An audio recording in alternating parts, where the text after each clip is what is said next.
Welcome to this week's episode of Undisputed MMA. Welcome to this week's athlete feature. We're spending some time with Martin, the Punisher from Staden.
Martin, thanks for joining us. No, huge pleasure. So I think for those that don't know, just give us a bit of background on your MMA journey. Obviously, it's a bit different to most, not much of an amateur career. You just jumped straight in. Yeah, look, no amateur career. Started as a pro, been doing it for 10 years now. Yeah, man, things are going well.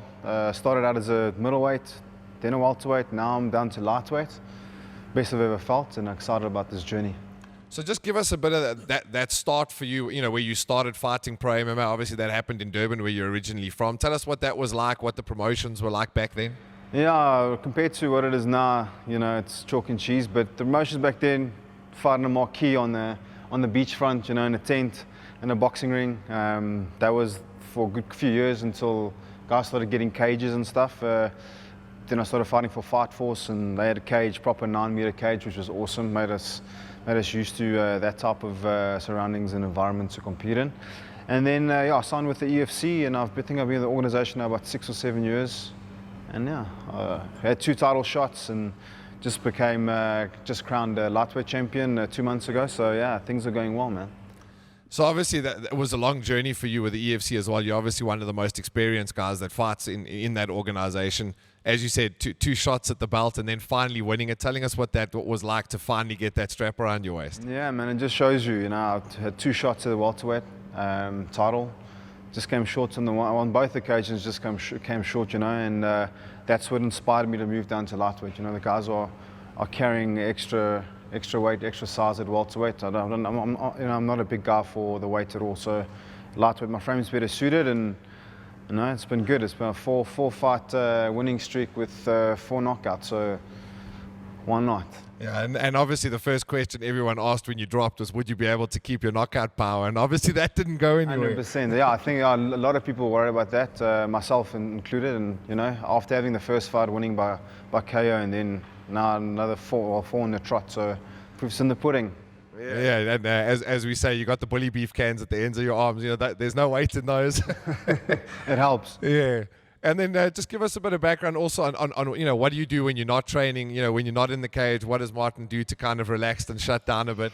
Man, all I do is fight, bro. Fight, train, go home, watch more fights, relax, eat. This is a full-time job. I don't think a lot of people realize how much, if you want to be a professional athlete, you need to be consuming what you're doing. In the past, I was focused on other stuff as well. I would train, go home, then do other stuff. Now, I finish training, go home, I study, I watch fights, I do rehab. Like, it's a constant, I'm working constantly, but I love what I do. So no, I don't think a lot of people can say that. So I enjoy every second of it, waking up sore, not feeling like getting out of bed, but dragging your bum out of bed and going to training and feeling good about it. That's what it's about. And then you fought at ACB as well quite recently. Tell us what that was like, what the promotion was like, and the experience of going to fight overseas. Yeah, look, I've been to fight Dennis Siever in Germany. I rocked up, and then he pulled out from the fight 2 days before, apparently weight issues or whatever, or injury, whatever it was. Don't know if I'm going to get that fight again, but yeah, the organization was great. They handled us amazingly. Yeah, it's a great promotion. Definitely something to look at in the future, maybe. Who knows? And then obviously coming up for you now is the defense of your belt against the ex-champion as well, Dave Mazzani. A lot of people looking forward to that fight. I was one of them. So give us your thoughts on the fight, the opponent, that kind of thing. Yeah, I think Dave is a good, well-rounded athlete. He poses some threats with his wrestling, but he doesn't have any attributes. I've got reach, I've got strength. I know he's going to try to come out and wrestle me. Like they all do. Go watch my fights. As soon as I tag guys, they want to shoot. So I don't see this fight going any differently than him trying to shoot, me stuffing his takedowns, and me putting him out cold. And then what's next for Martin van Staden after that fight? What's the 2-year plan, 3-year plan? I don't know, man. The dream's always been to fight in the UFC. Sit with EFC after this and look at getting my ass into the UFC, and I think I can make a big impact there. They like guys that finish and want to stand and bang, and my record speaks for itself. I've got 19 KOs, so yeah, I'm excited about that.